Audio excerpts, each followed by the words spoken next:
Hi everyone, जय Bajrang Bali. Good morning. देख मोर breakfast आज पियाज चकुड़ी कहीं आज तंकर लंच नबार नहीं, से आज बाहर खाइबार अच्छी।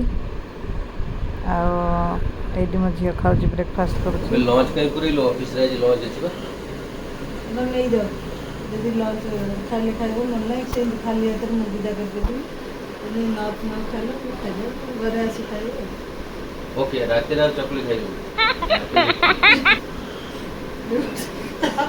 मु खाइदेबी नले भाजो खाइबो मो खाइबिनी आधा संगे सिजवन चटनी आ किछि करनी तमर लंच अछि बोली मो आज किछि करनी। ओके आज लंच करिया को बसीगलु। पखाड़ से खाइब आलू बैगण टमाटो भर्ता भेंडी भजा कलरा भजा ये खुआई दूची। मो झील को न खुआई भल लगुनि टे खुआई दूची। मो वीडियो भल लगे लाइक करेंगे, शेयर करेंगे, सब्सक्राइब करेंगे प्लीज। मत सपोर्ट करेंगे। यहाँ हूँ रातिर डिनर। यहाँ रुटी भजा कर दीजिए। से आउ किसी खाइबेनी मना कले।